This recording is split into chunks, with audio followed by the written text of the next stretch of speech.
Hey class. So in class on Monday, today we were going to just really go through a lot of these problems in the section review and do some example problems as well. So number 2, basically you're just saying that you're starting with a given mass of a product, okay? So because you're determining the mass of a reactant that's needed in order to produce a specific mass of a product. So you're going to start with whatever is your given, right? You're going to have a given mass of a product, and then you're going to take that mass, right? That mass is going to be in grams, likely. What if it's not in grams, right? There's an example that I was going to do with you guys. It was in metric tons. What do you do if something's in metric tons, right? Or some other unit of measurement that you're like, gosh, it's mass, but it's not in grams, right? So you could just look back on your conversion chart from chapters ago, or you can Google it, right? How many grams are in a metric ton? You know, that sort of thing. So that right there will give you another conversion that you can use, okay? So you're going to start out with your mass of a given product, and then you're going to probably convert that then to your molar mass. You're going to use your molar mass, which is always in grams per mole, right? Which is in grams per mole. And then what you're going to do, sorry, let me look here. Then remember, now you can do your molar ratio, okay? So it's going to be then mole to mole. I should probably label these. So this is grams of X, and this is grams of X per mole of X, right? And then you're going to do your molar ratio, because you're going to have an equation, right, that you can actually look at to come up with your molar ratio. So then you're going to have, oh, okay, I know I've got this many moles of X to this many moles of Y, right? And then depending on, I think it said that you're going to find out the grams of what you need, right? So then you're going to do the reverse. You're going to do the molar mass to go back to your grams. So we're going to do grams per mole of Y, grams of Y per moles of Y. Right? And as I'm doing this, I'm just canceling off, right? This was my conversion. So I had grams of X, right? I'm canceling off my moles of X, canceling off my moles of Y. Now I'm left with grams of Y. Is that what they wanted? Did they want grams of however much? Let's see what the question said. It said, explain the process by which you would determine the mass of a reactant that is needed in order to produce a specific mass of a product. Yes, so mass is grams, right? So my answer would be in grams. So I'm going to explain this process, right? So I need to go from my mass to my to moles using molar mass, and then I'm going to go from my moles of what I have to what I need by using molar ratio based on the equation. And then I'm going to go from my molar ratio to my molar mass of what I need, and that'll end up getting me in grams. Okay. So the next problem, number 3, you guys can do that. Really, it just says draw a flow chart between the conversions between masses, moles, and particles. Just everything there is pretty much the same except for the particles. And what we're going to use for particles is Avogadro's number, right? Because Avogadro's number is 6.022 times 10 to the 23rd particles or molecules or whatever per 1 mole, right? So it's going to be anything, right? 6.022 times 10 to the 23rd atoms or whatever it is that they're looking for, okay? Per mole. And so that's a way to go from a particle to a mole, right? Or if we ended up with particles and they want to know how many moles we have, this is a conversion that we can use, okay? And remember, particles is used interchangeably. It can be used interchangeably with molecules or atoms.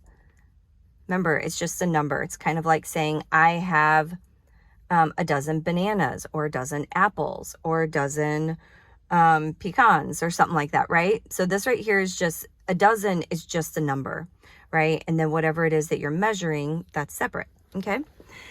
So let's see what we got here. So let's go 4 through 7, and then I'm going to do number 8. I'll do number 8 on a separate one. Even though I didn't have you guys do number 8, I think it is good for you guys to know how to do that for the test. Okay, so number 4, how many moles of iron 3 oxide rust can be produced from 3.2 moles of iron metal? Okay, so first we've got our equation. Our equation is in the book.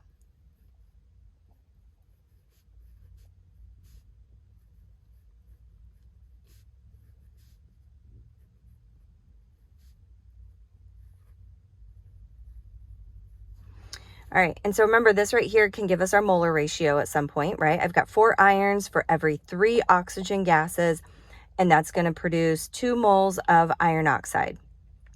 Okay, so it says, my question is, how many, this is for number 4, how many moles of iron oxide, so that's my question, right? That's what I'm looking for. How many moles of iron 3 oxide, and this right here I'm going to know is iron 3 oxide.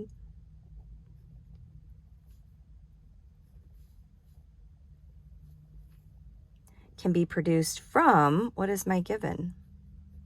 From 3.2 moles of iron metal. This one right here is my iron metal, right? Iron, and it's a solid. Iron metal. Okay. So we're going to start with our given, which is 3.2 moles of iron. All right, I've got moles, and then now I need to take it to, I'm already in moles, right? And remember, to do conversions, I have to be in moles. I can't be in mass. So I'm already in moles. I can probably jump straight into my molar ratio, right? Because up here, I started with grams, and I had to get to moles in order to do this, right? Because you want to do these in molar ratios, or in moles. So I can jump straight to my molar ratio. So for every 4 moles of iron,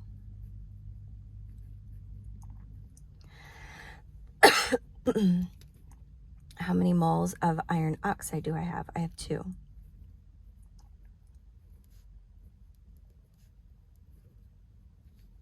Okay, and then am I going to be left with moles of iron oxide? That's what I'm looking for. I am. So this is a really short problem. I can cancel this out, and then I do the math, and I'm going to end up with 1.6 moles of iron 2 oxide. Okay. All right, guys, so that's how you do number 4. Okay, so let's look at number 5. How many moles of oxygen will be consumed by this rusting process? So again, it's the same equation. Okay, let's see here. So now, how many moles of oxygen will be consumed by the rusting process in question 4? So I know what I got, right? My given is still, I've got 3.2 moles of iron. And now my question now is, how many moles of oxygen? Okay, so I'm going to start with my given. I've got 3.2 moles of iron, because they referred to number 4, and that's what number 4 said. All right, and I'm already in moles. I need moles, so I'm just going to use my molar to molar ratio, right? So moles of iron, I've got 4 moles of iron, right? Because here's how many I've got. Now I need moles of oxygen. I've got 3 moles of oxygen for every 4 moles of iron.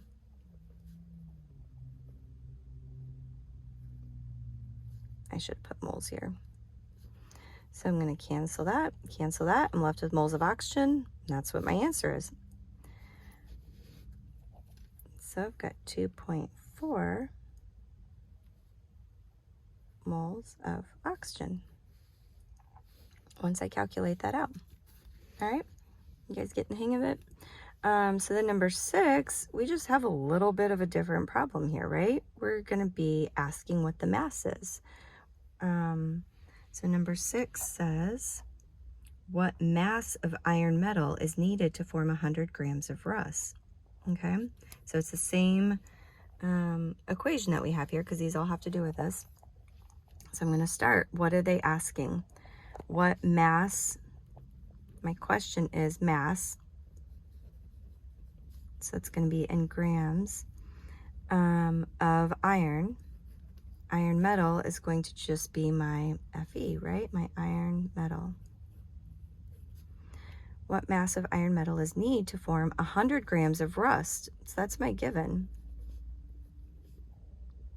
100 grams of rust. What's rust? Well, they told us before that the iron 3 oxide, or rust, can be produced, right? So this right here is rust. So I've got 100 grams of Fe2O3. Okay, so this is what I'm given. All right, so now I need to go and figure this out. Now it's kind of going to be like this problem up here, number 2 that you explained, right? Because we're starting with a mass of something, and we need to end with a mass of something, a different product, right? So it's going to be the same exact setup, right? So I've got 100 grams of Fe2O3, and we're going to have to put this into molar mass. How am I going to find molar mass again? Well, that is in grams per mole, right? I put the grams down here because so I can cancel it. Fe, what am I doing?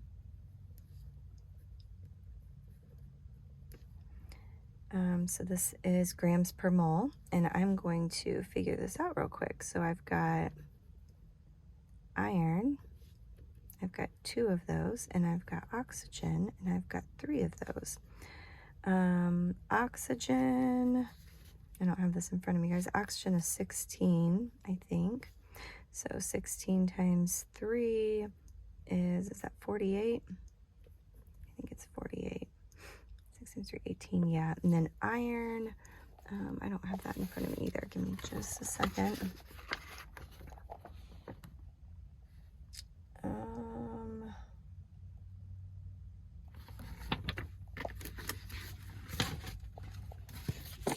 Sorry guys, give me just a minute here.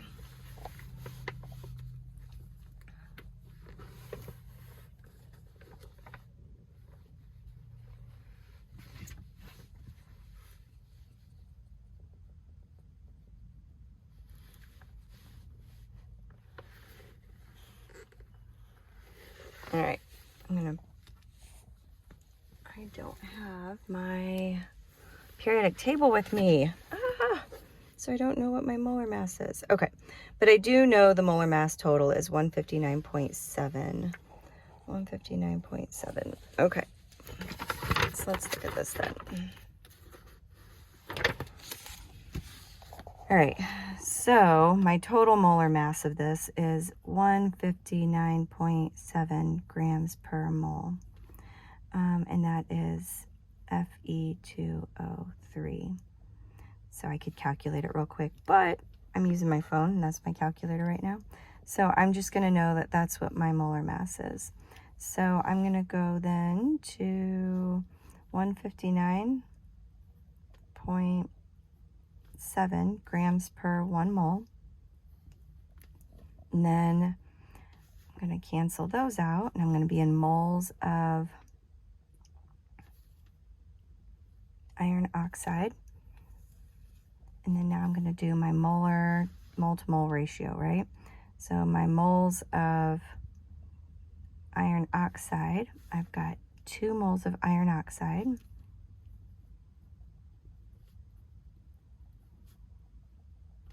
For every, where am I going to? I'm going to iron, right? Because that's what my unknown is. So for every 4 moles of iron, So remember, I got that from my balanced equation, right? I got that from my balanced equation. So then I'm going to cancel my moles, and now I'm in moles of iron, and now I just need to be in mass of iron.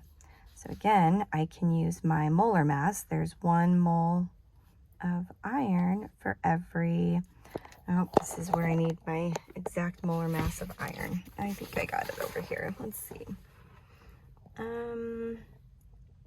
55.85. All right.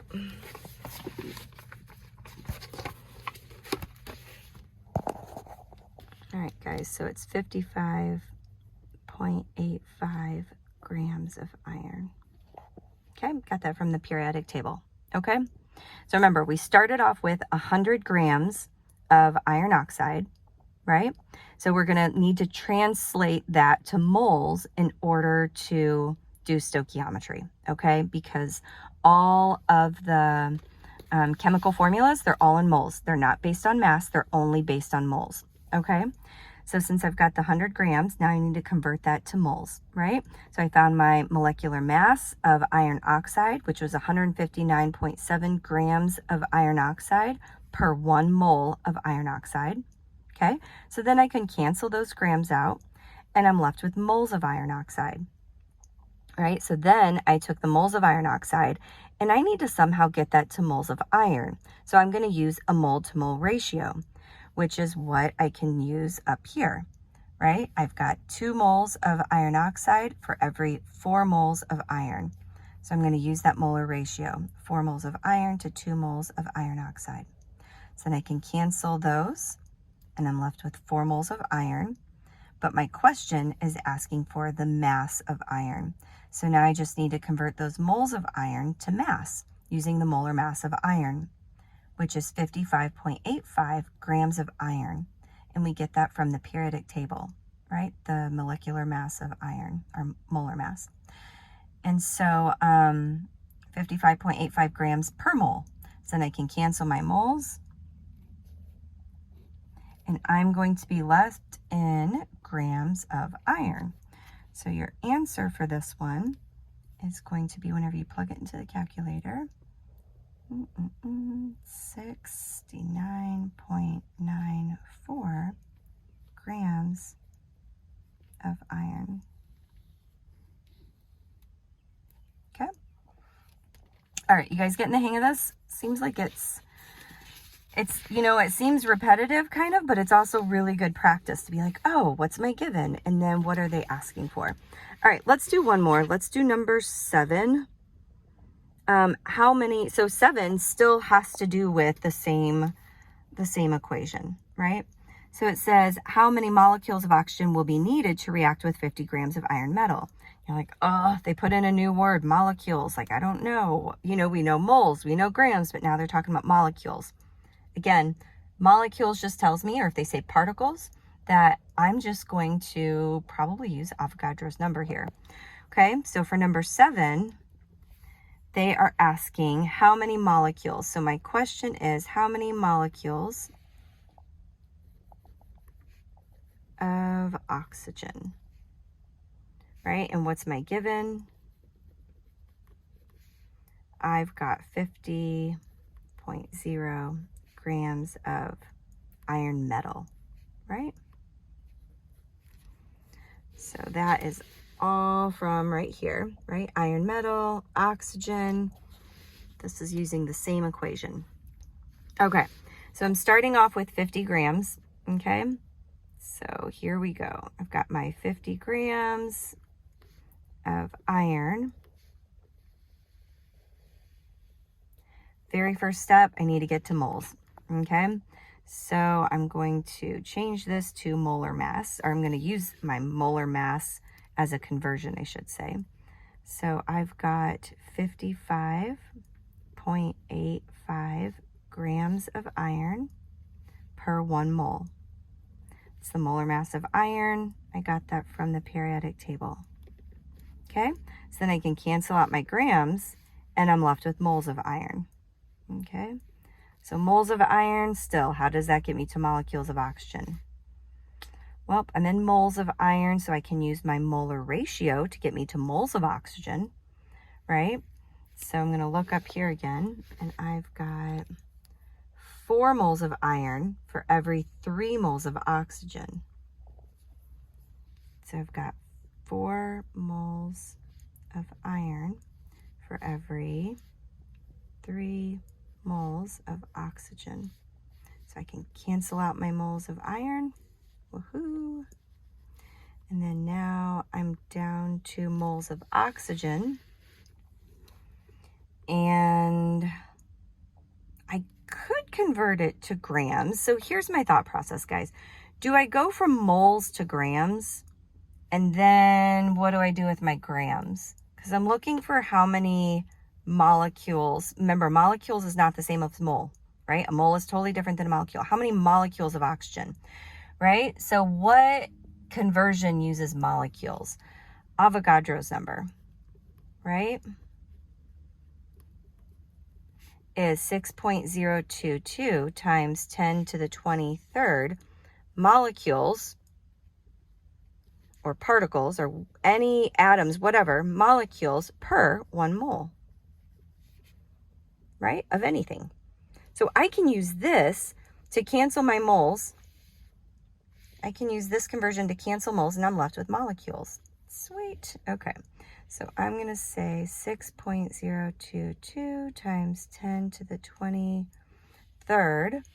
Remember, it can be of anything. So I'm going to say molecules of oxygen, because that's what I need. Molecules of oxygen per 1 mole of oxygen. I can cancel out my moles of oxygen. Wada bing, wada boom. And then if I calculate that all out, I have 4.04 times 10 to the 23rd molecules of oxygen. Yay. All right, guys, so what's going to happen on a test if you give me this beautiful conversion, right? Everything is right on your conversion. You label everything. You've got your units of measurement. Everything is beautiful, but you put it into the calculator wrong and you got a wrong number, okay? So here's what I would do. I would practice this at home. I would practice this at home for sure. And then practice putting it in the calculator at home so that you get used to that, and practice getting the right number. And then whenever you're in your test, put it in 2 times. If you got the same number, likely it's right. If you didn't get the same number, do it another time. See if you get it, you know, which number you get. So if you give me all of this and it's right, and then this is wrong, you get partial credit. Okay, you'll get half credit. But I definitely want you to practice using the calculator so that you can get these numbers put in correctly. And let me know again if you have any questions, or ask your parent if they know how to do this, or you can even Google your particular type of calculator into YouTube and how you come up with exponents or anything like that. So all right, guys, so this is what we were going to cover in class. Let me know if you guys have any questions. We're going to go through number 8 for section review in class. It looks a little tricky, but if anybody wants to come with it already prepared, that would be awesome. And we can go through that in class. So, all right, see you guys later.